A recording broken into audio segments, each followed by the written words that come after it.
Great. I just want to take a minute. This is Frances Draper with the university, and I'd like to just take a minute to welcome everyone to this meeting of the CU Boulder and City Leadership. And I'm going to cover a couple of housekeeping items first and then turn it over to the Chancellor.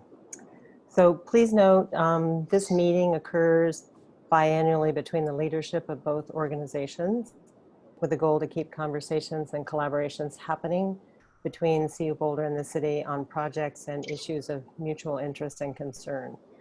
And as such, these function much like in the public, you may be familiar with study sessions of the council, so the public can observe but not comment. This is our first virtual meeting of this nature, so we're going to work through it. And please note that the meeting is being recorded. The link to the video will be provided to the city and shared with CU Boulder community. All panel participants, you have control of your microphones, and I would ask that you please mute when you're not speaking, because we're a good contingent from both sides today, which is great. We welcome interchange and questions among the panel participants, but I will encourage you, because it's a little hard with a group this large, to use the raise hand function. And if you go down to the bottom of your screen, there is a participant button. And if you click on that, it should bring up a list of participants in the panel. And at the bottom, there's a little raise hand button on the right. And you can use that, and I'll try to keep track. And people can see, we can all see who's got a hand raised. And it should be in order of doing it. With that, I think we might want to make sure that we know who's interested in commenting. Some people are easier to jump in than others, so that's why I'm encouraging the use of that button. So with that, I'm going to turn it over to Chancellor DeStefano. Thank you, Frances, and good afternoon to everyone. And I too want to welcome all of our participants today from CU and from the city, as well as the viewing members of the public. And while we're always busy managing our own enterprises, it's so important that we have all committed to these regular meetings and interchanges to help us do what is best for our community and what is best for the university. It's a great opportunity to get to know one another and to keep each other informed of projects that we are working on, and to find points where we can collaborate and or where we can address any concerns. What I'd like to do now is to briefly introduce the CU team, and then I'm going to ask Sam to have the opportunity to do the same for the city on the call. So let me begin by introducing Patrick O'Rourke. Pat is the interim Executive Vice Chancellor and Chief Operating Officer. And I believe that many of you met Pat virtually on the July 14th study session. Russ Moore, that many of you know, who is our Executive Vice Chancellor and Provost, our Vice Chancellor for Student Affairs, Akira Bradley, and our new Dean of Students, who just joined us a few weeks ago, JB Austin Banks. And it's a pleasure to have JB with us. Earlier, of course, you met Frances, who is the Senior Strategic Advisor for Government and Community Engagement. Derek Silva, who's our Assistant Vice Chancellor for Business Strategy. Dan Jones is with us, our Associate Vice Chancellor for Integrity, Safety, and Compliance. And Doreen Jokrist, our CUPD Chief of Police. Daniel Easton is with us. Daniel is the Acting Director of Student Conduct and Conflict Resolution. And Jeff Moores, who is the Director of our Office of Off-Campus Housing and Neighborhood Relations. And finally, Kim Calomino, who is Director of Local Government and Community Relations. So I want to welcome the CU team. And Sam, would you like to introduce the city participants? And I don't know if Sam's joined us, so I don't know if Jane or someone else wants to do that. Yeah, I'm happy to do it. I think that both Sam and Bob may be in a different meeting. So I apologize to my council members because I'm not going to do this by introducing you first. I'm actually going to go down the participant lists to make sure that I hit everyone. So I apologize. First, we have Aaron Brockett. Aaron is a city council member. Hi, Erin. Adam Swetlick. Adam is a city council member as well. Carl Castillo. Carl is the senior policy advisor for the city, and he works in the city manager's office. Chris Meschuk is our deputy city manager. Let's see. I don't want to miss anybody. Junie Joseph. Hey, Junie is our council member and a proud CU student. Linda Cook, our municipal judge. Chief Maris Harold, who is our new police chief. Mark Wallach, city council member. Mary Young, city council member. Phil Kleisler. Phil is a member of our long range planning team. Rachel Friend, and Rachel is a city council member. Sarah Huntley is our communication director, and Tom Carr, city attorney. Thanks. Well, thank you, Jane. So today we have updates on the university's plan for the fall semester, on flood mitigation at CU Boulder South, and on the conference center.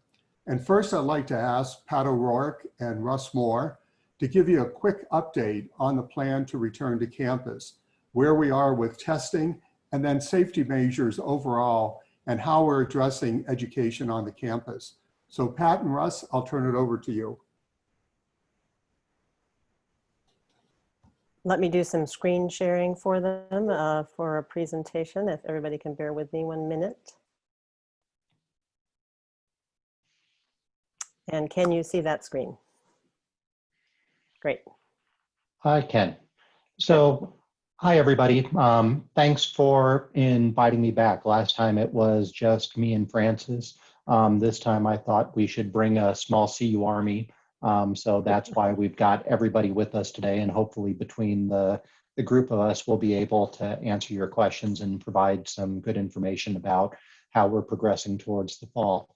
But there's been some development since the last time we got together. And Francis, could you pop up the first slide?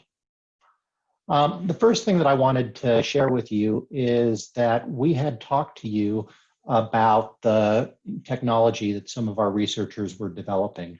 And what they've come up with is a really exciting saliva-based test that is the RT LAMP test. Please don't ask me to explain what the acronyms stand for because it's kind of sciencey and I barely made it through high school biology. But I can tell you what the test does, which is it's a saliva-based test that we would be able to produce the test kits for, be able to administer and receive the results back in as little as 45 minutes.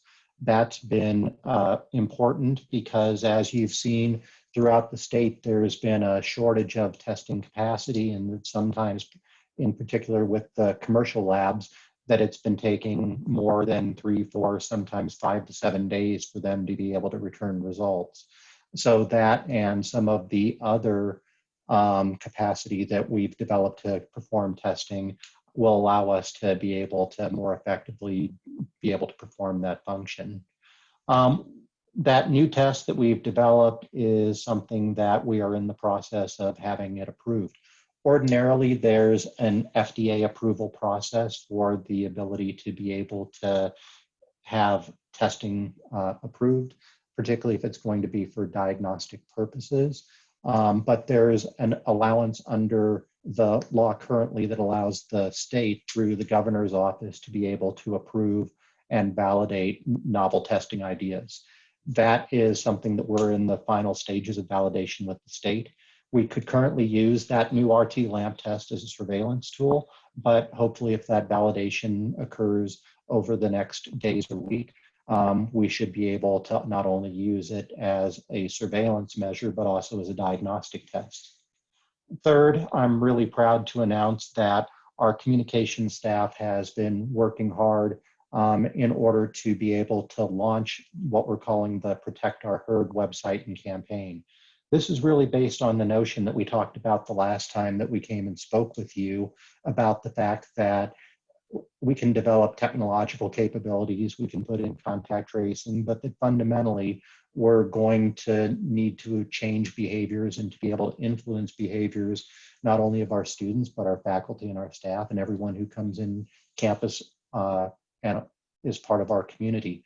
And the Protect Our Herd campaign is really designed to raise awareness and reinforce positive health and safety behaviors, such as social distancing, masking, sanity, all of those, not sanity, sanitation, to be able to make sure that we're building the right behaviors on campus, and that there is collaborative messaging going on with the Chamber of Commerce, with the city, with the county, and with a lot of members of our community. We've also launched a series of safety trainings. Before faculty, student, and staff come back to campus, all of them will have to complete COVID-ready training. Many university faculty and staff have already completed this training, and we launched it recently for our students. For the students, we've got it set up so that they would be unable to complete their registrations unless they have come through and completed the safety training. And then we're also really excited to be able to talk to you about the Student and Community Ambassador Program. This was actually something that got a kickstart out of the last meeting that we had with you, when we talked about the need to have students who are involved in the effort to be able to promote safe behaviors in the community. That's been a collaboration that's been moving forward with Downtown Boulder, the Convention and Visitors Bureau, and the city itself. And we're really grateful for the way that people have reached out and collaborated in order to make this something that we can work on together for the safety of the community. Francis, could you pop forward? So the next thing that I wanted to talk to you about is the testing, contact tracing capabilities, and other things that we're doing in order to be able to promote a safe return. And when we last spoke, I told you that we'd be using multiple testing modalities. That remains true, but we've continued to evolve our testing strategies, and I wanted to bring you most up to date. In order to do that, I'm going to have to get a little bit wonky and talk to you about the different type of tests that we are going to be administering, how we're going to be using them, and the strategies that we're employing. So in talking about the different types of tests, the first type of tests that we're going to be using are PCR tests. These are the ones that you're probably most familiar with from having seen them over the last several months. Those are the tests that are generally administered with a nasal swab, and that they are there to really being used most with the symptomatic population. They can be used to detect COVID in an asymptomatic patient, but that because of the scarcity of testing in the state and the community, that's the one that's been used most often, and normally only with symptomatic patients. That's where the state's been seeing the test shortages and also some significant delays in returning results. What we're happy to be able to say is that we have invested in our own ability to be able to do PCR testing on campus through the Wardenburg facility. The reason that that's important is that that will allow us to run results more quickly than what's currently happening through the commercial laboratories. And up until recently, we didn't have that capability, and we were planning on sending things out to a commercial lab. But with this capacity that we've developed on campus, we're first going to be able to minimize the diagnostic testing burden in the broader community, such as the city, the county, and even the broader metropolitan area. The other thing that it's really important is that it's going to enable us to ensure that we're providing a consistent and predictable turnaround time for the tests once they've been administered. And we should be able to return the PCR results in approximately 24 hours or so. So that's an important capability that we built in. The second thing that we're going to be able to employ as part of our testing strategy is the RT LAMPS test that I talked to you about a minute ago. And when we last spoke, our researchers were still developing this test, which is a saliva-based test, returns results in just about an hour. Now, the RT LAMP test is slightly less sensitive than the PCR test, and it's something that we're using in the first instance as part of a surveillance strategy. we'll be able to manufacture those test kits on campus. And if a RT lab test reveals a positive result, what that really allows us to do is be able to take that information that we've received quickly and then run a confirmatory PCR test.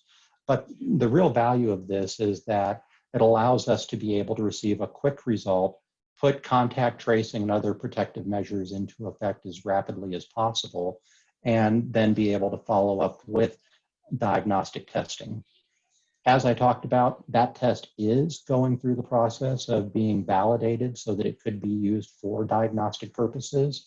And so that would then also be something we could add into as an additional quiver in our batch as we're moving into the diagnostic phase. Third, and this is an area that I'm also really excited about, is that we've developed the ability to do pooled saliva-based PCR testing. One of the things that we know is that COVID is something that you will have some degree of symptomatic patients, but you're also going to have asymptomatic patients. And what we're really looking to be able to do with the pooled test is a surveillance strategy to try to find pockets of infection, either when those people are asymptomatic or pre-symptomatic.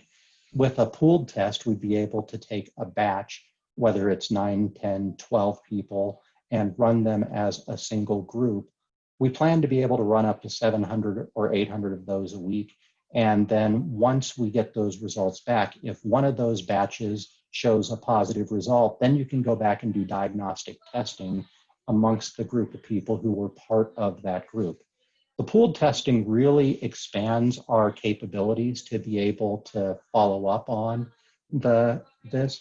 And why that's increasingly important is that we're finding that the population of asymptomatic or pre-symptomatic people are the ones that have a lot of potential to be able to spread within a community.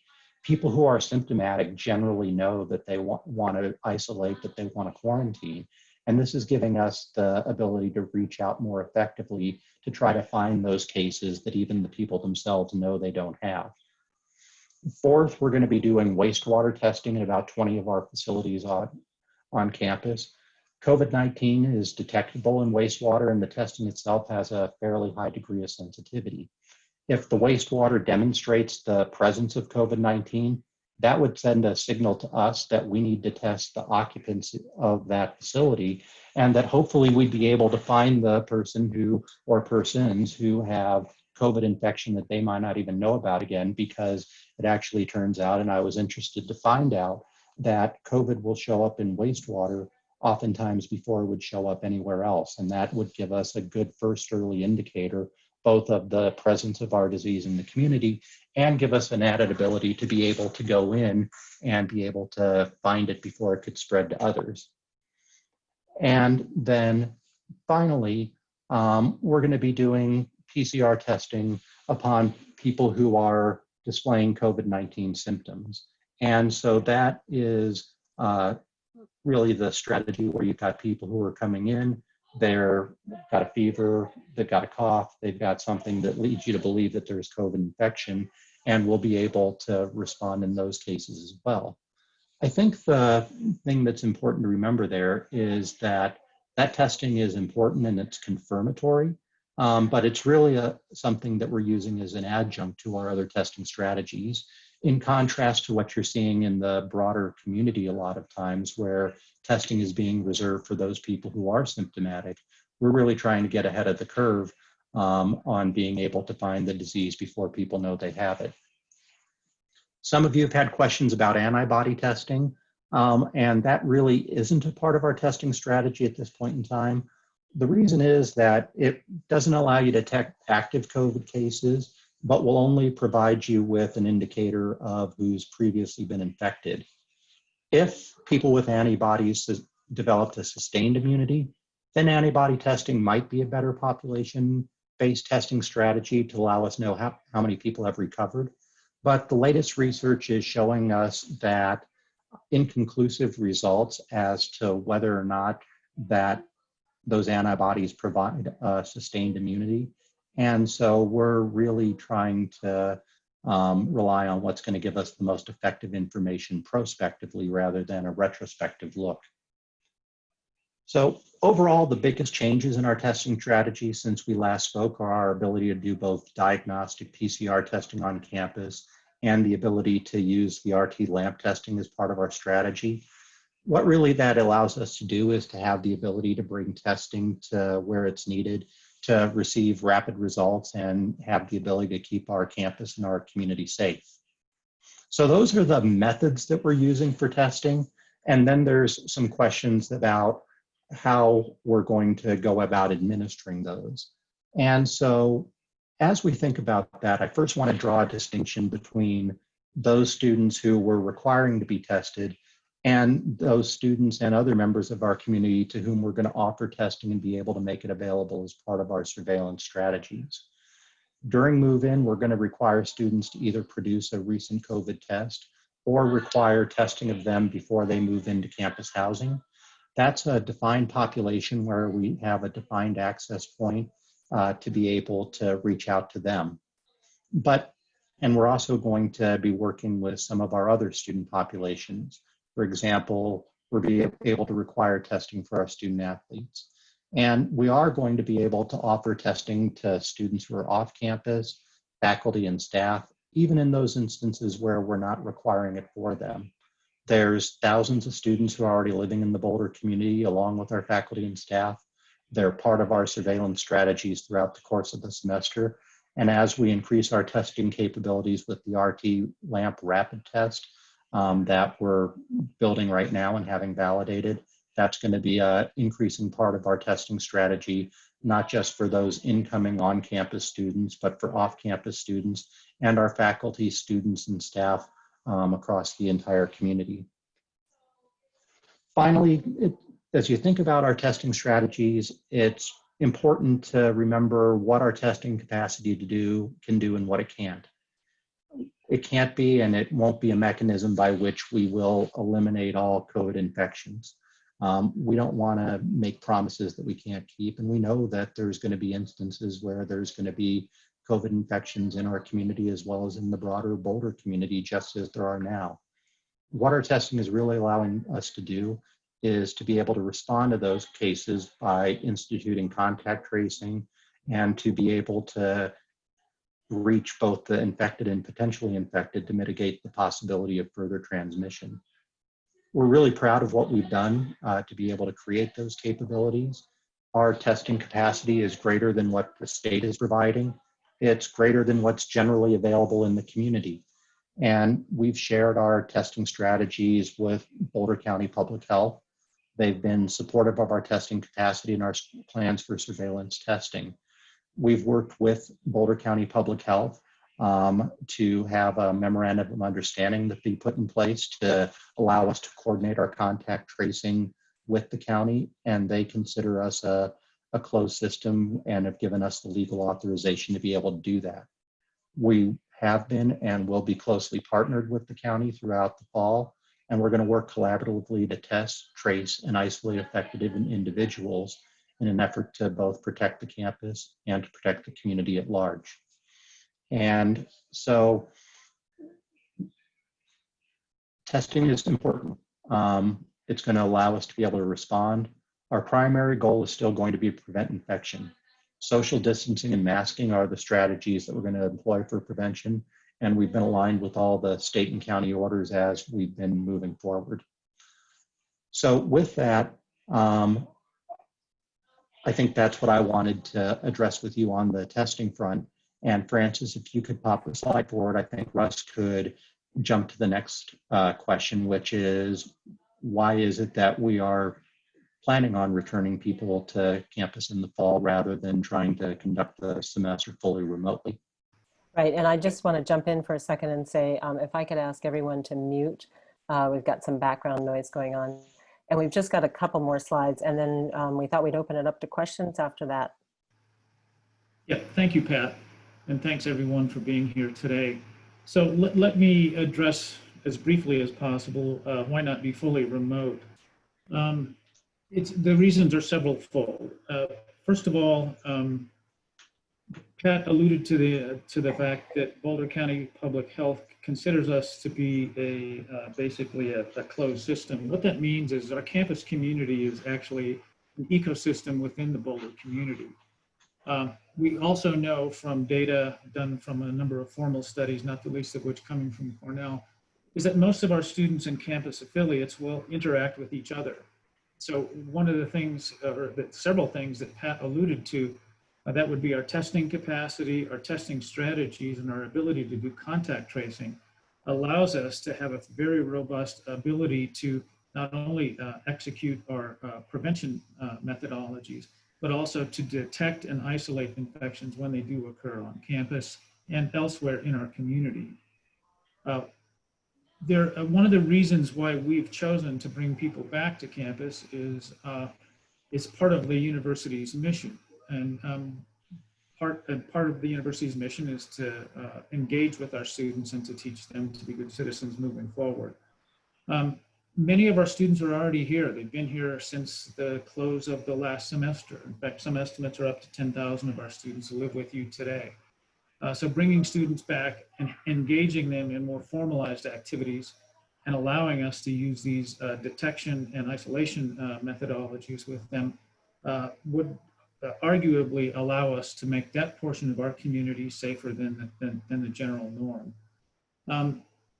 Another issue is that not coming back or doing remote only education disproportionately disadvantages underserved populations. So those would be from lower socioeconomic groups and students of color, et cetera, et cetera. So what we want to do is be able to allow us to deliver our mission to all of our students on campus, particularly those who are most in need of the delivery of our mission to them. We also are a research university, so that's key to keeping our operations moving. So one of the things I would make a plea to council and the greater community is that we are part of the Boulder community. We take that responsibility and privilege very, very seriously. And we would hope that you would work with us to welcome our students back to campus. And I acknowledge that students are in that younger demographic. So whether they're students or not, if people are young, they tend to engage in perhaps less responsible behaviors, but we believe that the processes that we have in place will allow us to mitigate the risk of transmission of COVID virus into our community. And again, the students are not the enemy. Students are part of us. And I think by working together with student peers and with faculty and staff and community members, we can impose upon our students and on the other members of our community the importance of, first and foremost, participating in social distancing and masking protocols. I think that is the best option that we have moving forward. Once again, the students are here. And even if we were to go fully remote, we know that because of many housing contracts, et cetera, that many students will end up showing up in Boulder anyway. So if that is going to occur, then I think doing so under a more structured paradigm, such as the one that Pat just described and the ones that we're using here on campus, I think is better to protect both the campus community and the Boulder community writ large. So with that, I think Pat did a wonderful job of talking about that. So let me kick this back over to Pat, and then maybe we can get to the Q&A section.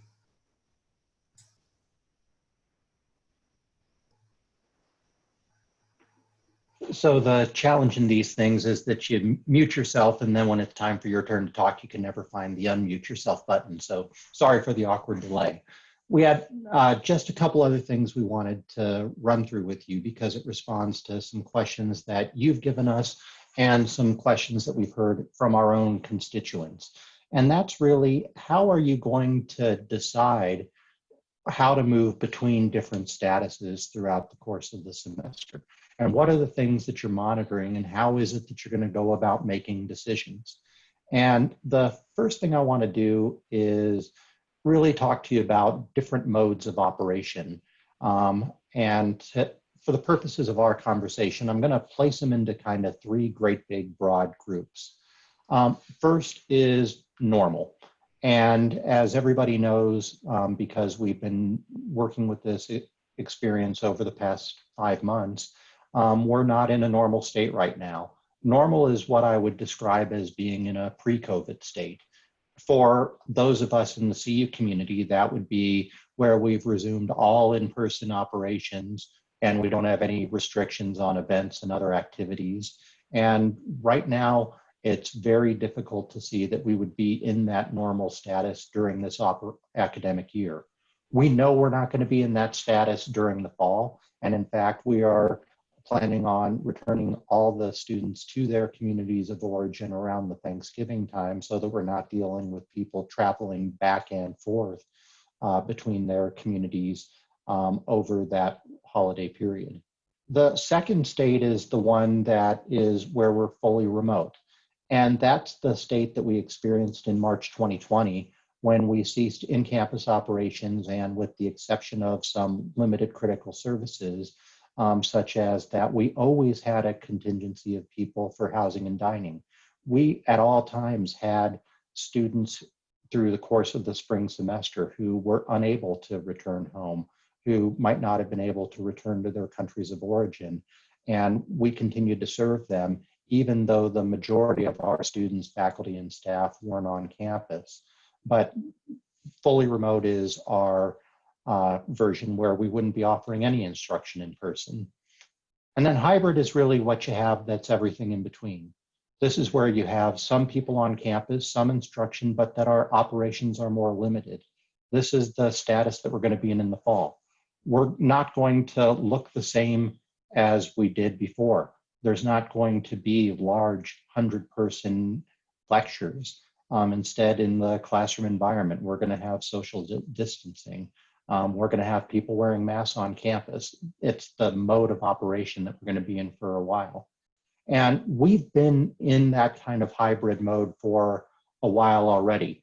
We began by bringing back faculty and staff to support the research function several months ago. And that was a really useful exercise because it gave us an opportunity to work through the protocols that we're using with having people fill out forms to be able to describe their health, to be able to look at our testing, cleaning, other protocols. I'm happy to say that with over 4,000 research employees, including students who work in the labs, we know of only a handful of cases where we know of transmission in the research setting, and I think we've been able to respond effectively in each of those cases. We've also been able to bring back students like our student athletes and having them working out and being able to prepare for their upcoming athletic seasons. That's really been useful because it's been able to allow us to follow up on our testing protocols, to be able to perform contact tracing in the few cases that we've seen with the student athletes. And that we know that our operations are going to be different. We're going to have about 30% of our classes that will be offered fully remotely. We're going to be limiting events, and we're going to have fewer of our faculty and staff on campus. And what we're going to be doing is we're going to be monitoring the conditions. We may have periods where we pause in-person instruction for a period of time if that's necessary. And if conditions warranted, we might have to move back into that fully remote status. So the question is, how are we going to decide how to move between those conditions? And the answer itself is a little bit complicated, so I'd ask that you bear with me for a second. These aren't decisions that I would be saying I'm qualified to make on my own or that the chancellor would be able to do without having experts to advise us. And our public health experts, our facilities experts, and our epidemiological staff have identified 11 different factors that you can see up on the screen that we're going to be continuously monitoring. Some of those factors are internal to the campus, others rely on community data, but I tend to think of them as falling into three big buckets.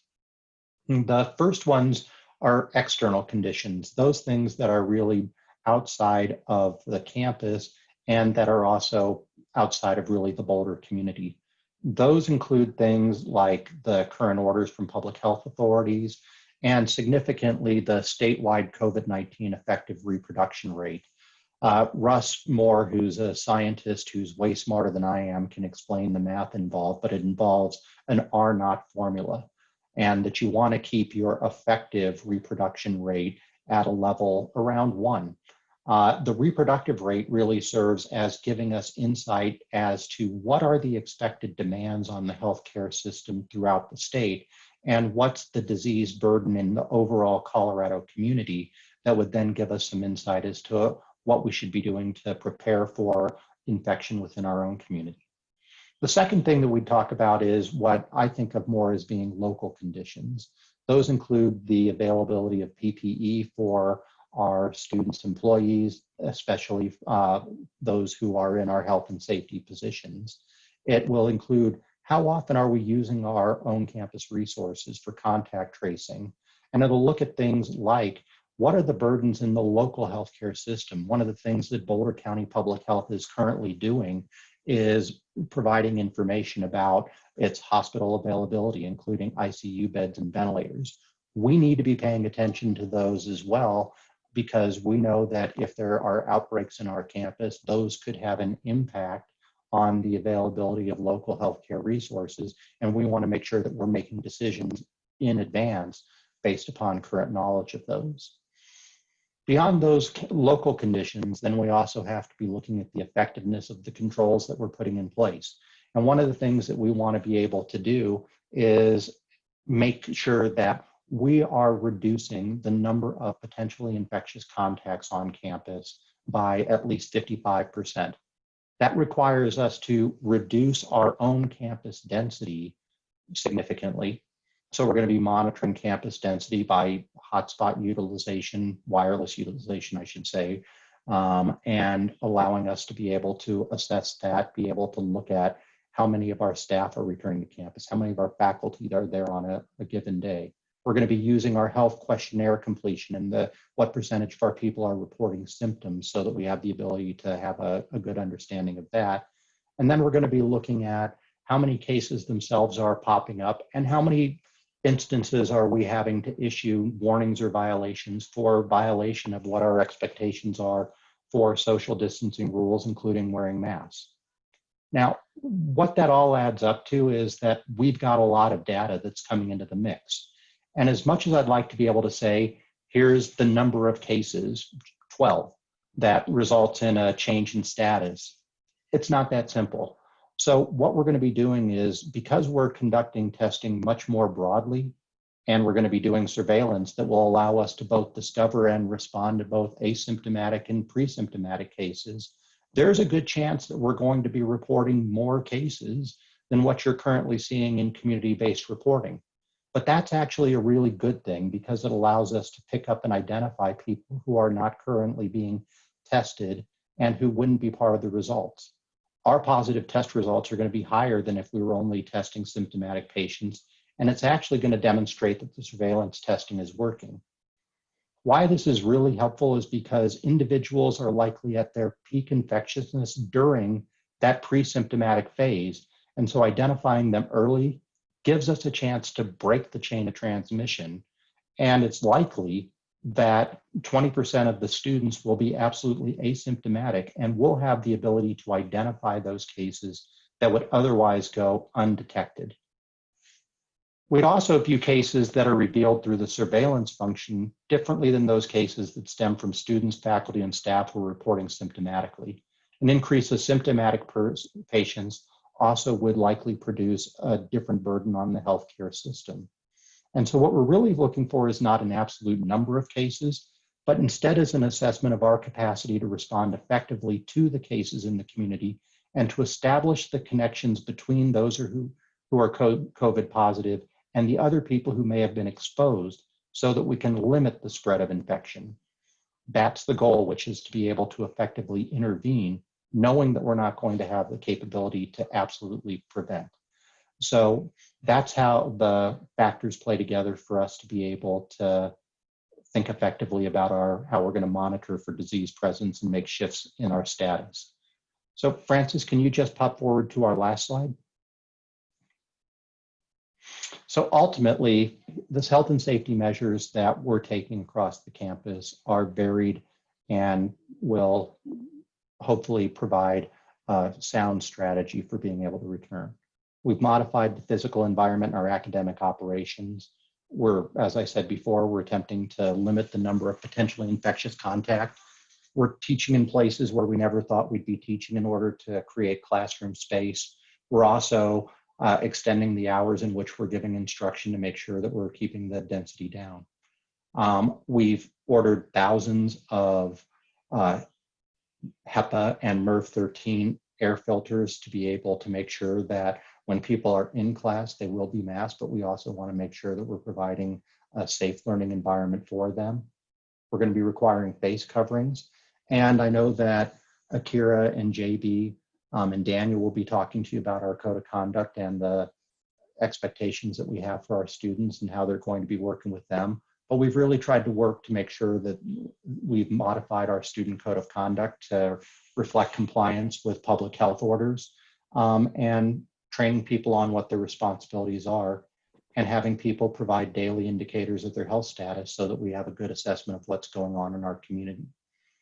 As I said before, we know that this will not be perfect, but we've really worked hard to be able to get to the point where keeping our students safe and healthy will also help us keep the broader community healthy and safe. And so we know that you have questions for us, but we wanted to give you this background, get you up to speed, and let you know what we've done even in the past few weeks since the last time we met. Great, thank you, Pat. So might open it up for just some discussion before we work on anything else. And you can unmute and launch in, or we'll keep an eye out for raised hands. Or I see Mark. Mark's got a hand up. You want to go, Mark? A couple things. First, I wanted to thank you for a very comprehensive presentation. I think it was terrific. It seems to me to be a very thoughtful program for getting students back on campus and operating. Just two questions. First, how well sourced are you for PPE in the event that the larger community is having difficulties? We're well sourced at the moment. We have ordered 80,000 reusable masks that we'll have available on hand. We also have over 100,000 disposable masks that we've ordered. One of the things that we're also looking into, and this is more inside baseball, is some of our faculty have expressed some concern about trying to teach with a mask on. So we're also looking into the availability of those clear face shields so that they would be able to teach with those to make the instruction more personal. But so we think we've done a good job. We also have ordered sanitizer, gowns for those situations where we need it, and gloves. Okay. My other question is the development of the saliva-based test is fantastic. When do you anticipate that might be available for the larger community? That's something that they're currently working on. I think that will be available. They can't start producing it commercially until they get through that IRB and state approval process. But my guess that would be, our hope is within the next few weeks. Well, my congratulations on that. It's fantastic. I would just add also, Mark, we've made sure that Rob Vissers at BCH is briefed on it and in contact with the commercial side of this, as well as Jeff Sayak. Well, my congratulations. That's a great piece of work. Thank you. Our fingers crossed. Let's see, Mary had a question. Yeah, I just have, thank you for the presentation, first of all. I had a quick question regarding the daily health form. I'm curious about how it will be administered and what kind of data you'll keep and how you look at the data. And I'm just curious about that particular daily health form. It seems like a challenge to be able to make sure that people actually follow through with that. You're right, it is. And currently it's a web-based form. And so I'll tell you my own personal story, which is that I live down in Highlands Ranch, so there's no worries for any of you guys at the moment, but my son, who's in high school, was recently found to have a COVID case. And so I had to go into my daily health form and would click it and say, is there anybody in your family who has been diagnosed with, or in your immediate living situation who's been diagnosed with COVID? That then gets filled out, and that would go to the chancellor as my boss, so that my boss gets a notification, we can follow up, and that actually instituted our contact tracing mechanism. Having that as a web-based form has been a little bit awkward. We're actually in the process, because we know that our students, as well as faculty and staff, and just about everybody nowadays does their life through their phones. We're very close to being able to migrate that over to an app that will be available, and that it will also allow us to be able to tie that in with our availability to monitor the campus density through hotspots. So those things will tie together to give us a better picture of what's going on in the community. So we're transitioning from a web-based form to an app in the upcoming weeks. Thank you for that. And will the app automatically remind people on a daily basis? Get your health form done. It will have reminders. Thank you. I think Junie has a question. Can you hear me? Yes. Great. Thank you so much for this presentation. And I think as a student and also a city council member, it's like wearing two hats at the same time and thinking of both community members and also students, which I represent both because I also live in Boulder. I think the Chancellor Moore talked about, it's a very fine balancing act when you're thinking of promoting a vibrant student community and also protecting community members, especially during these times. And also we talked about campus density. I think for me, in your first slide, the very first slide, you talked about student government leaders engaging and messaging. And I wanted to know, what does that look like? That's the first question. And my second question is, from the moment we had this pandemic back in March, we've received a lot of phone calls from community members when it comes to the Hill. And I think the Hill will be an even more challenging time, because I think when we first, when COVID first hit, it was somehow, or at least it was closer to March. A lot of students were already leaving campus and we're already going out of town. And now we're going to have, I believe, closer to, is it about 30-something thousand students coming and going here in CU? So I think it's slightly more dynamic. Some of you knows the numbers better. But what will we be doing to monitor the parties that are taking place on the Hill? And what does that look like? Because I know we're talking about ambassadors for masks. Most people have masks. I own a mask. I own more than one mask. So I think the issue will not be mask, but it will be people wearing the mask and the number of gathering that will be taking place in the community. So my question to you, do you have some type of an ambassadorship when it comes to monitoring? Because I know the police will be doing it somehow, but I think young people, most of us, we do listen to each other as opposed to older people in the community telling us what to do. So I'm wondering, what are some of the mitigating approaches that you are taking? Love to be able to answer that question, and I'd like to actually see if Kira Bradley can jump in to be able to address that one, because I think you're absolutely right. The last thing in the world that a 19-year-old student on the Hill wants to have is me walking up as a 50-year-old guy and saying, hey, how's the party going? They're going to be more responsive to student leaders. And I think Akira and her team have been working really hard to be able to make that happen. And in the interest of time, just to make sure we cover our agenda, maybe we should just move to that part of the agenda. Akira and her team were going to address this, as well as Maris and Doreen. Sure. Francis, I can go ahead and move to that part of the agenda for us. So I want to provide a few brief updates around how we've been working to prepare our students for the fall. And then I'm going to ask some of our staff who work directly with the students to chime in and give you all some updates too.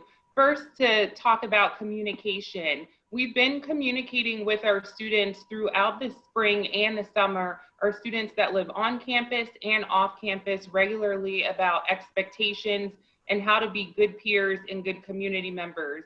We're doing this not only through our CUBT, but also through social media, word of mouth, peers, our student government leaders. And before all of our students return, and you heard this from Pat, they're all required to take this COVID course. To date, we've had 23,000 students complete that COVID course, and that number continues to rise every hour. What students learn in that course is the science behind COVID-19 and how it spreads, why it's dangerous, and they also learn about the prevention strategies. This is also valuable because they learn about our expectations and our policies for them as a campus, as well as a community member. And we've done a number of updates to our student code of conduct that Daniel will talk about, and they learn about that in the course as well. And I want to briefly provide a couple of updates on housing from some questions that has come our way. We've worked really hard this year to encourage students to complete the first year housing release if they're eligible and if they're in the vulnerable population. And what this does is it helps to limit the number of first year students who would live in the Boulder community, because they will actually be living at home with their parents. In terms of the residence halls, it's also looking really favorable that we can offer housing to all students who may desire it. We're finalizing agreements with local hotels for additional residential space, where in those spaces we will have RAs. We will continue with our residential curriculum that teaches students around personal responsibility, global and community responsibility as well. We have a lot more students this year being released from their housing contract to live at home, and our wait list continues to dwindle. I know that folks has heard that we had a large wait list, and that has really dwindled down to where we're feeling pretty confident to provide housing to all students who have responded to us saying that they would like to live with us and get off the wait list. So the number of professionals that are on this call: JB Banks, our Dean of Students, Daniel Easton from Student Conduct, and then Jeff Morris will go and give a couple of updates around things that we're doing to work with the students in regards to their student behavior, as well as working with the Hill Association community. JB, you want to go ahead and get started? Yeah, I was trying to unmute myself. I'm sorry about that. Thank you, Dr. Bradley, for certainly those remarks. And I'm telling you, we're doing a lot of work. I'm pleased to be here. My name is Jamar Banks. I go by JB, and I'm delighted to be serving in this capacity. I want to talk a little bit about my role and responsibility being on campus. I'm certainly here for a number of reasons, and I wear a lot of different hats, from dealing with students in crises and all those kinds of things, but also to provide student advocacy and work in partnership with students, alumni, parents, stakeholders, colleagues, to help create a safe, welcoming environment for all students. The other thing that I've been focusing on, certainly since I've gotten here, is leading and supporting several units that encourage students to find belonging, make meaningful connections, accept ownership for their behaviors, and certainly Mr. Easton will be talking a little bit more about that in his remarks. And then finally, to develop those essential skills for life after college, which I think that Russ was talking about earlier, that once we get students here, it's our jobs to educate them in the best way that we possibly can do that. The other thing that I'll mention is, as Dean of Students, I'm working diligently within my first, I've only been here for about 2.5 weeks. It feels like a little longer, but I'm excited about it, is to work toward developing students' trust. And that means that we have to recognize the work that Junie Joseph is doing. I mean, look at what she's doing for CU. She's also representing a couple of stakeholders, constituents, and things of that nature. But these are the kinds of students who are in our communities that we're so proud of, and proud of the work that they're doing. And so we want to recognize their accomplishments by communicating and appreciating their leadership, certainly during a challenging time and situation. And so it's my role to, again, remind us of the kind of work that they have been doing. If you think about what happened in March, where we had to all quickly pivot, turn around, make some adjustments, all those kinds of things, our students were right there helping us do that, and do that hard lifting, that hard work, and moving the campus forward. The other thing that I want to mention is that our students in the community are working in restaurants. They're laborers. They're helping us in our respective businesses. In fact, I was at a restaurant just the other day, actually 2 restaurants. I've been eating out quite a bit since I moved here. Don't hold it against me. I've been eating out, and I ran into a couple of students, scholars of ours, who are doing some fantastic work, and they're learning how to be responsible in their working environment. They're learning, if you would, how to wear a mask and make sure that they're keeping restaurant folks safe, they're keeping themselves safe. And so again, building that trust is so valuable and important, and our students are doing it. They're doing it, they did it in March. Certainly we weren't perfect, but as we're thinking about returning and preparing for that return, trusting our students and what they've been able to do has been certainly helpful. And then finally, as we think about our underrepresented populations, again, what Russ mentioned is so vital and important. I was at an institution prior to being here where I work with underrepresented, minoritized, marginalized students who struggled, as we moved remotely because they just didn't have the technology, they didn't have internet access, they didn't have any number of things. And on top of that, folks, they didn't have the food that they needed and from a food security or insecurity perspective. So those are the kinds of things that a dean of students does, and that's what I'm hoping to continue while I'm here. As we think about a few other things, we think about our fraternity and sorority community, the work that they're doing right now. Steph Baldwin is one of our assistant directors. She's been working with our fraternities and sororities to help them prepare to come back to campus, talking about CDC guidance. Junie, you mentioned about parties. That's something that we're going to be really monitoring and paying attention to. Certainly, again, that peer-to-peer interaction, I think, is so important as we think about how we work with our students, how we educate them, how we hold them accountable. I'm living in a hotel right now. Won't be as of Friday, so thank God for that. But I was walking out of the hotel and I didn't have my mask on. I was juggling things around, and one of the folks in the hotel said, "Hey, did you know about the mandate to wear a mask?" And at that time I didn't. But once I found out to put my mask on, now I know that I'm an adult and I'm a little bit older adult and all those kinds of things, but that's the type of things that we're going to be expecting out of our students. That's the type of role that I think they'll play for us. And that's the kind of trust I think that we'll have to have in them. So as we prepare our fraternity and sorority community, we've been visiting with house directors. In fact, last night, Steph Baldwin was visiting with house directors about CDC guidance. She also was providing resources and such for them so that they can be prepared. In addition to that, our recruitment processes, for the most part, are going to be virtual.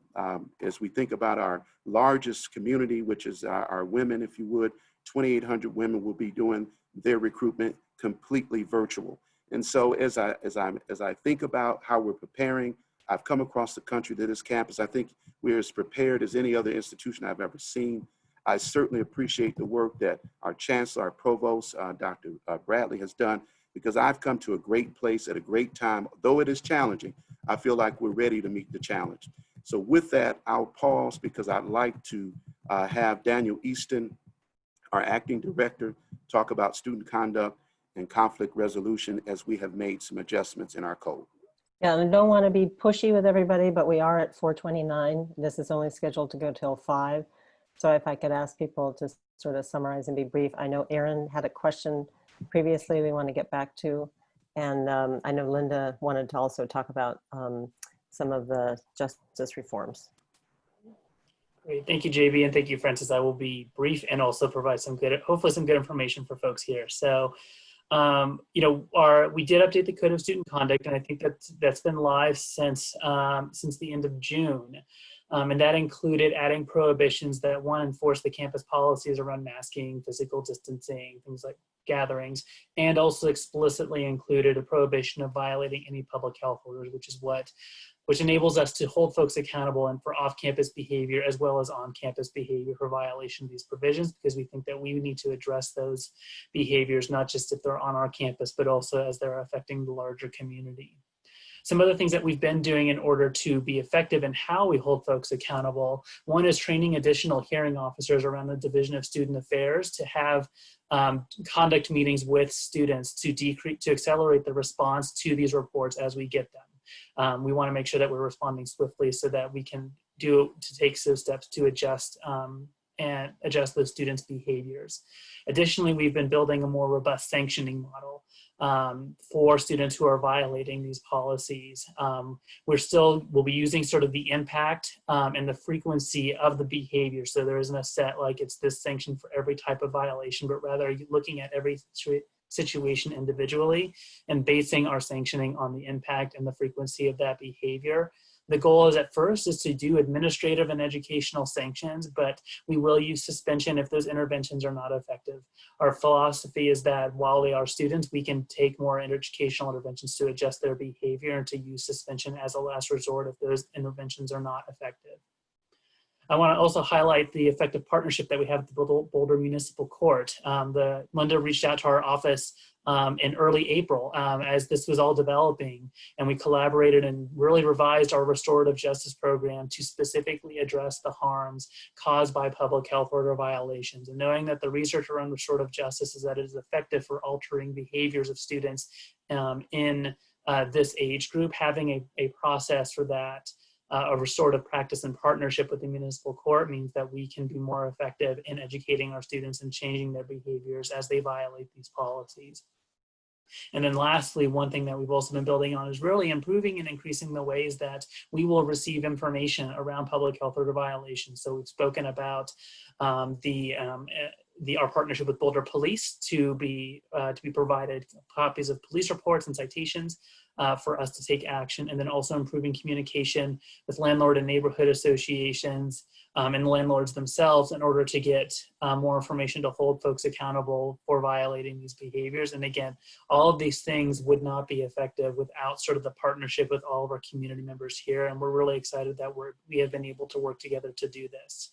A lot of this is also in partnership with a lot of the work that Jeff in off-campus housing and neighborhood relations is doing. And so I'll actually pass it to him to talk a lot about that, some of those neighborhood relationships in our ambassador program.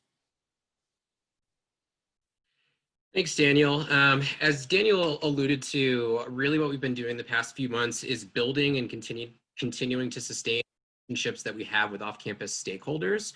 So these stakeholders are going to be actual neighbors, community members, the City of Boulder staff, as well as landlords and property managers.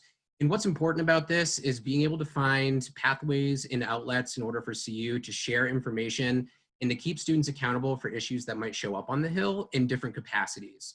So what we found is through our neighborhood ambassador program, and I'm hoping this is able to answer Junie's question, is we have a peer-to-peer program out of our office where we have about a dozen student leaders that are students that live on the Hill. And what we plan for the fall is to basically take the Hill and to break it into zones where each zone is going to be responsible for 2 different neighborhood ambassadors. And what's really great about this is we've been meeting continually with the University Neighborhood Hill Association, as well as the Hill Revitalization Working Group.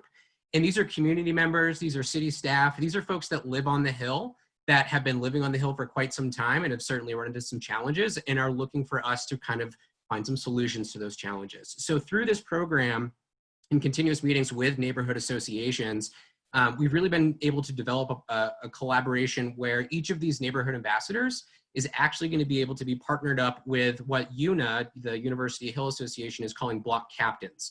So now that we have these zones broken up on the Hill, there are going to be specific zones that are actually related to neighbors that live in those zones, as well as students that live in those zones.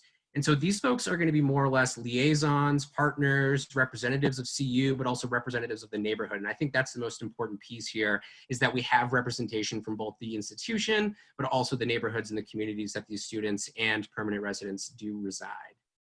When it comes to these partnerships, we hear almost every week from UNA, and we are super grateful for this line of communication that has opened up.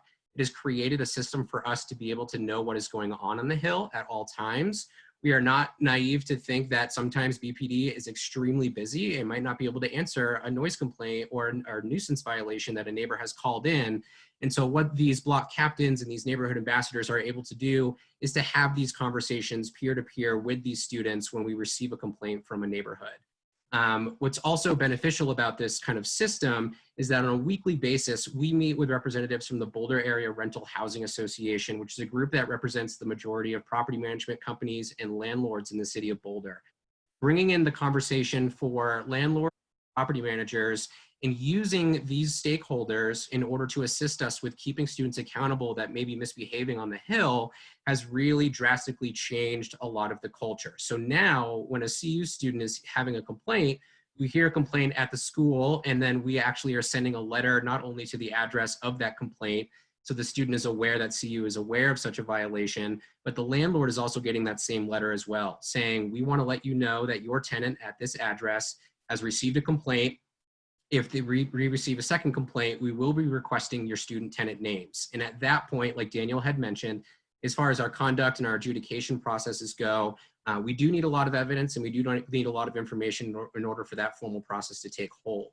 So when we are contacting the landlords, what we're finding is that the students are, let's say, fearing the landlords more than they are CU when it comes to getting in trouble.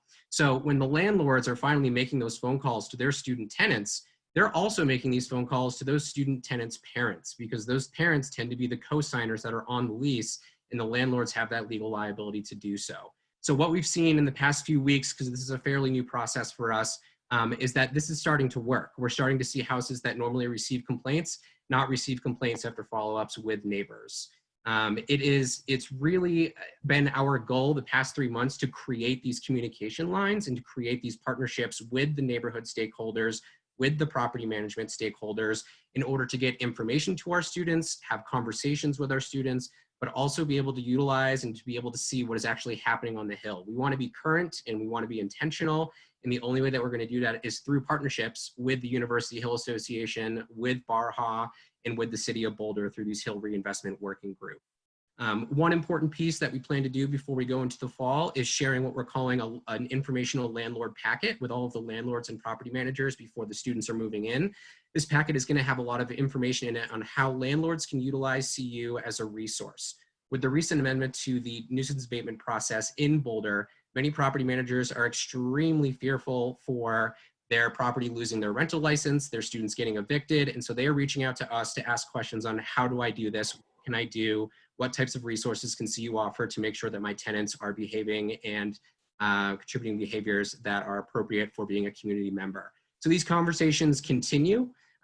These packets for landlords will also have information on student responsibility, student accountability, as well as COVID guidelines and guidelines for students on what we are calling a COVID roommate agreement. So basically documents that students can be prepared for a potential outbreak.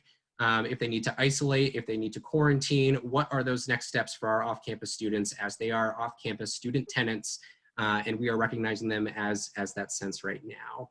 So I'm going to jump in here, Jeff. I apologize, but we're down to 20 minutes about, and I'm afraid that we're not leaving enough time for all of our various speakers and some Q&A. So I know that Linda Cook wanted to address some of this as well, and a chance for our police chiefs, but we also have an update on CU South. We have questions. So if I could ask people to be brief, and then let's move back to those questions, and Erin's at the top of the list.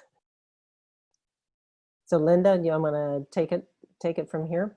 I'm happy to go next. I noticed that the police chiefs were ahead of me. Did you want them to speak at this Well, point? I only brought it up because Daniel raised this and to stay in context with what he had said. Sure.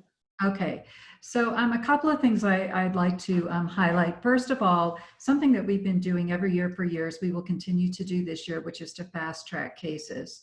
So people who get violations, CU students who get violations, are seen in court no later than 12 days after the date of their violation, and the average is more like 6 or 7 days later. And we hold court twice a week. For these types of cases. Normally it's once a week, but the entire month of September, we hold court twice a week. So there's a swift response to their citation. Secondly, all of the information sharing that you just heard, Jeff described that they're doing with landlords when there are complaints. That's something we've been doing with the landlord community when there have been citations. So we've had that leverage for a long time. I'm glad to hear that it's going further upstream, and it will start happening with complaints, because getting the landlords and the parents involved is really helpful. One of the things we've added this year is that I reached out to IFC on the Hill, and we've had a couple of meetings now, and they are now also going to be a recipient of that list of violations that we send out.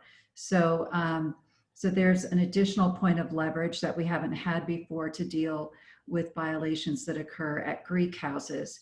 And you may know that they have a social moratorium in place, but we also know that violations occur at among Greeks at other rental houses in the community. Interestingly, they also have an IFC judicial board, so that line of communication that we've opened up with them will allow them to use that as a sanction as well if there are violations involving the Greek community. I'm going to skip over one thing that I wanted to comment, or one thing that I was going to mention, but I do want to comment that in terms of the sanctions, CU restorative justice is one of the things that we have used heavily over the years because of it's really better at prompting behavioral change than just about anything else that you could use, like high fines or lots of community service.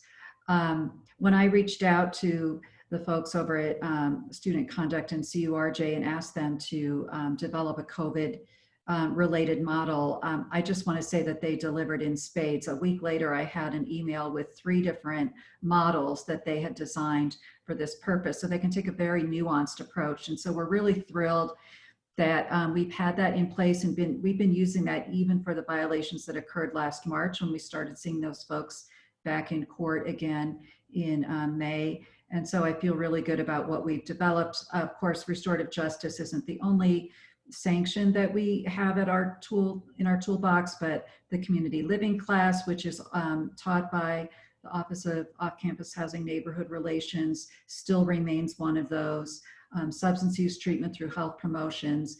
And then one of the other things that we've added in most of these cases is having students write a reflective essay regarding COVID, and we've given them prompts so that they are really thinking about the impacts of their behavior on others, as well as additional community service, which we outsource again through CU's Office of or Volunteer Resource Center.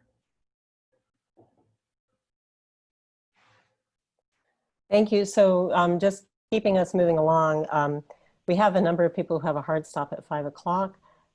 We can offer to those of us who can remain, could continue to talk. If I could ask both the police chiefs to give a quick update, we could have some Q&A and then move to our other topics. Does that sound reasonable?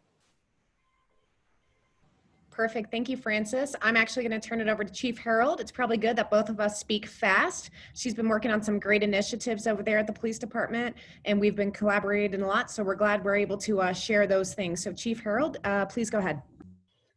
Thanks, Chief. Frances, I'll be brief. I have 8 talking points. I think the most important one is that Doreen and I have been working together for the last 3 months since I've been here. She is a great partner. Our perspectives on safety and policing are very similar. And with that in mind, Boulder and CU Police will continue to take a posture of education, warning, and citation arrests in egregious cases. However, if large crowds gather, Boulder Police Department will respond, investigate, document the behavior with body-worn camera footage, cite and arrest responsible parties, and collaborate with the city's legal team for possible chronic nuisance abatement issues. We talked a lot about the paperwork. That has all been ironed out. We are all receiving data from each respective agencies. Boulder Police Department with CU have assigned commanders respectively for this project. They will work together for the next semester. They have had ongoing dialogue on a daily basis of issues of noise, litter, public health ordinance, business violation, as well as crime on or near the university. Doreen and I will continue to meet on a weekly basis. Starting August 15th, Boulder PD will put out extra patrols, 8 or 9 additional officers to work the university setting, Thursday through Saturday, 12-hour shifts. They will help with traffic, visibility, citations, and arrest if necessary. I'm awaiting on data points to ensure proper deployment strategy and hours of utilization. On Monday, Boulder PD will have a new analyst start. I'm very excited about this. We will provide the CU chief with a crime and disorder report on a daily basis. And so the project commanders and the chief understand trends and patterns and series of disorder and crime. The chief and I will continue with our meetings with Hill residents, and we have another one scheduled at the end of August to see success. And we will continue to reduce issues associated with CU students, specifically noise and public health violations and litter. And then lastly, we will continue to have ongoing conversations with the city's legal team, specifically Tom Carr, on addressing absentee and poor place management issues as it relates to repeat calls for service. And I'll be glad to answer any questions. Chief, do you have anything further to add? Thank you very much for that. We really appreciate it. And as you guys can see, we have done a lot of collaboration between both police departments. And we do have the posture of education, and obviously through Dr. Bradley's leadership through Student Affairs, they have built out some really robust systems for us to utilize. We are looking at different patrol shifts and deployment plans as it relates to the coming back to campus. We are looking at special duty details and what that looks like, and obviously Chief Harold went into that. And obviously between both police departments, we do have the ability to pivot and be flexible, that as this unfolds and goes, we will look at those trends and see what's exactly happening so that we can adjust our posture as needed and move forward. And then I would just like to offer up, and I speak on behalf of Chief Harold, that we're both willing to have feedback, suggestions. If you're hearing different things, please feel free to let us know. You have our contact information, so please feel free to reach out so that we can take those data points back and we can look at it and reassess the things as they unfold. So thank you very much, and I turn it back over to you, Francis. Thank you. You guys were speedy. Thank you very much. So I'd like to just go back. Aaron, I know you have a hard stop at 5. Did you want to ask your question? Oh, just real quickly, what the testing capacity that you're anticipating for the new saliva tests, which are very exciting, by the way. Pat, do you want to take that one? Sure. We don't have the exact numbers yet. So we're building it up. We know that we're going to have at least 7,000 to 9,000 of them to be able to run during that initial move-in week. And then we think that we're going to be able to scale up, hopefully to the point where we'll be able to run, I believe, Dan, is it around 10,000 a month? That's correct. A month or a week? Sorry. Yeah, so between all of the different tests that we're looking at, it's per week. Those are some big numbers. That's great. Great. I don't see any other raised hands at the moment, so perhaps we should shift to the South Boulder Creek update. Yeah, let me just kick that off by number one, apologizing that I forgot to introduce Joanna Bloom. I'm so sorry, Joanna, who is with our utilities department, and she is here to give a really quick update about where we are with South Boulder Creek. Joanna? Thanks, Jane, and no worries at all. You did beautifully. So I am Joanna Bloom. I am the Utilities Business Relations Manager. And just wanted to give you a quick update that on June 16th, Boulder City Council did provide direction and chose South Boulder Creek flood design project that would protect a portion of the city from a 100-year flood event. This design uses 80 acres that the city has dedicated, or I'm sorry, that CU has dedicated to the city for use for flood protection.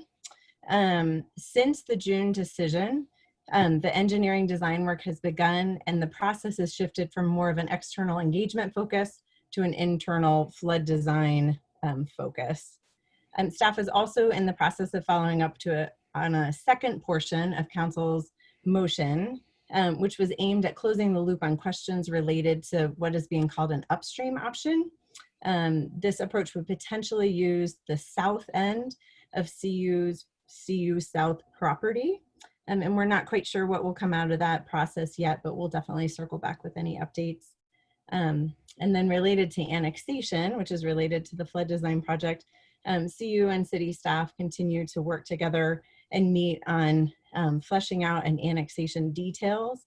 And we look forward to continuing our partnership and really want to thank Francis and Derek and Kim in particular for their continued efforts. And we'll give updates to this group as needed. And that's what I had. Great, thank you. Any questions about that? Good, so we were asked to give an update on the conference center, and Derek Silva has joined us to be able to do that. So, we'll turn it over to him. Hello, everyone.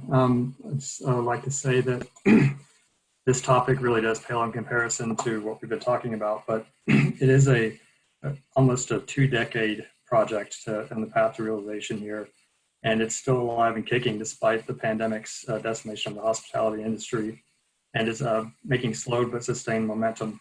The pandemic obviously has hit the hospitality industry very hard. The projection for 2020 occupancy for the hotel industry is about 38%, which CBRE anticipates will be the worst year on record. That said, we're making progress. Prior to COVID in November of 2019, the Regents approved the campus to move forward with the ground lease. And then since then, we've been making headway on the ground lease agreement and other agreements that will effectuate this transaction. The plans have advanced to a concept design at this point, and we anticipate right now, and I have a lot of asterisks after this date, next summer groundbreaking with an estimated delivery in mid-2023. And I'm happy to take any questions on that.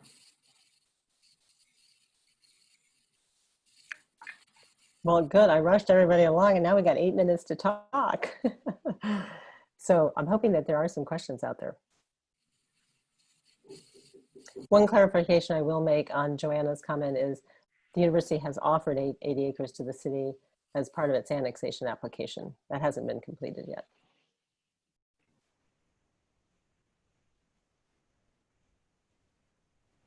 Questions, things on the Hill, testing.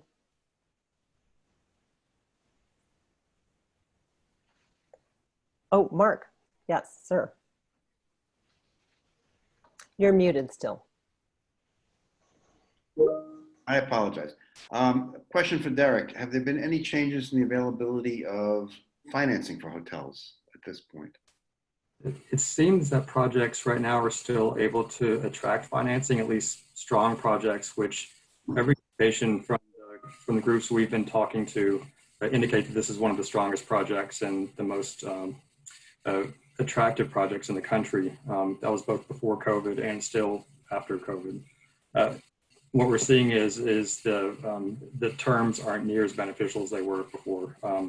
We're seeing construction loan to costs around 50% at about 5% rates. So obviously that's higher than what we've been used to. And so I think that's where the risk is being priced in. It's not so much, certainly availability for many projects would be curtailed, but for projects like this, they're still able to get financing just at less advantageous rates. Thanks, appreciate it.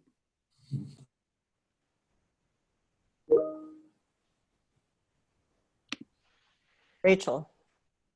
Hi, Francis. Hi, everybody. I guess I was wondering if anybody could go into a little bit more detail on where we are with annexation discussions on CU South, or any more updates from the university side, or while we're all together, any threads we can go over or understand better. I don't think I have a real good understanding of the timeline for annexation, or even like an end date that we're shooting for to have that completed. So I'd be curious if there's any information out there.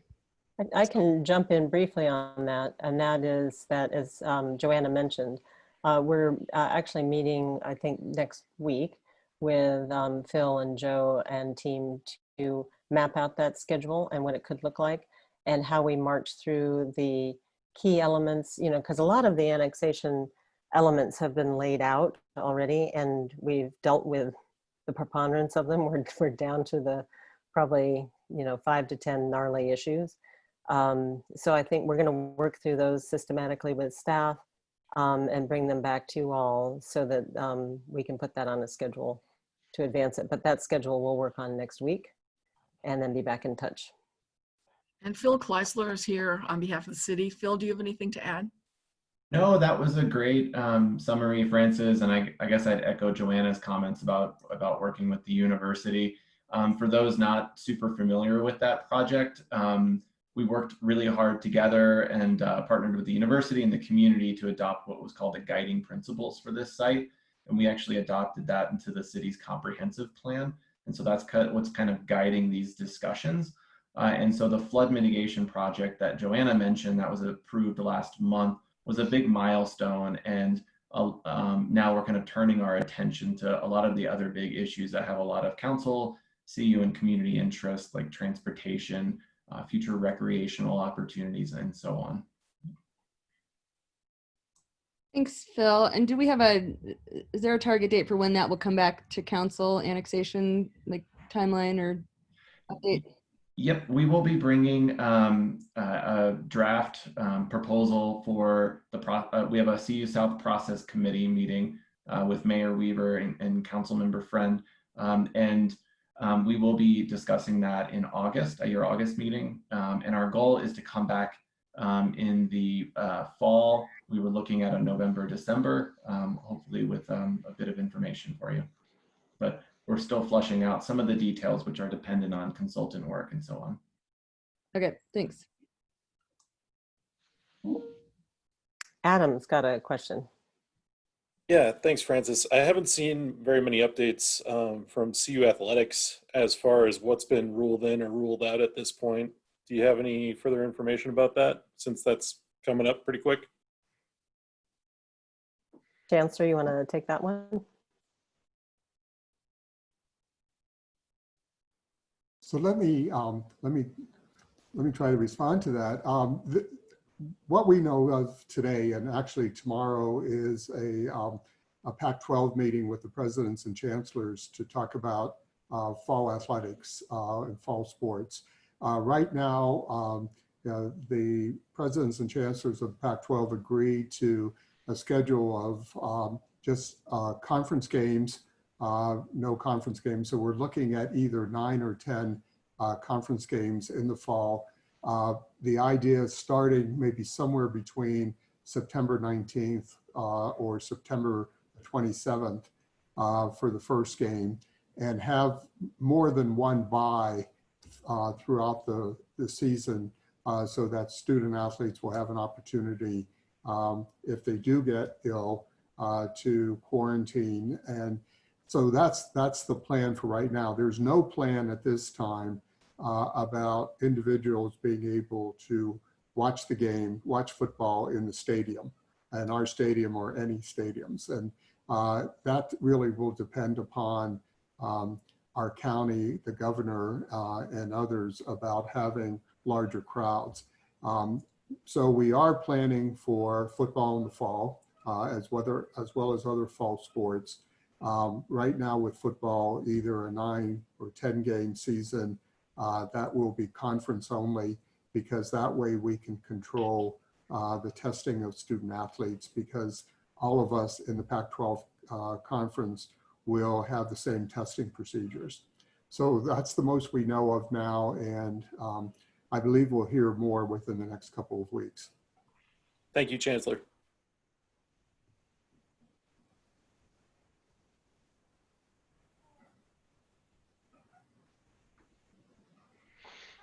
So I'm jumping back in for one of the perils of Zoom technology is that you can get kicked out. And Francis, as our facilitator and host for the event, got kicked out of her own party. So I think if there's any more questions, we'd be happy to follow up on them. But otherwise, really just wanted to take the opportunity to thank you for letting us come and talk to you. And I know we had a lot of people, and I'm most of all guilty of it, who gave you an awful lot of information in a very short time. But we've been working hard to try to make sure that we are providing you with up-to-date information and that we're doing the best things for both the campus and the community, and really appreciate it. Phil, any wrap up? Pat, if I may, before we before we leave, I just want to, of course, Jane, with your announcement of your upcoming retirement, it seems that this may be, your last CU City Leadership meeting. And I just want to say on behalf of the university, thank you for the partnership over the last 12 years and the excellent leadership you provided to our city. You certainly will be missed, but I hope you really enjoy a well-deserved retirement. So Jane, thank you for this wonderful partnership that we've had. Thanks, Phil. And what the rest of you don't know is that Phil already wrote this to me, and I wrote back, "Takes two to tango." So we definitely have had a great partnership, and I appreciate, Phil, your leadership and just all of the folks that work with you on your, I call it leadership team. I know you guys have a different name, but we have really appreciated working with all of you. And I think that the City of Boulder and the University of Colorado Boulder have among the best working relationships in a town-gown way that as any city, any university in the nation. So thanks to you and your team for that as well. Great. Well, thank you very much, Jane. And thank you to all. And I want to thank all the community members who Zoomed in, and we look forward to continuing these conversations, not only about COVID, the opening of campus, but as we move forward with annexation, with the conference center, and other exciting things that we'll be doing with the city. So thank you all so much. Be safe, stay healthy, and go Buffs. Take care. Thank you. Thank you. Bye.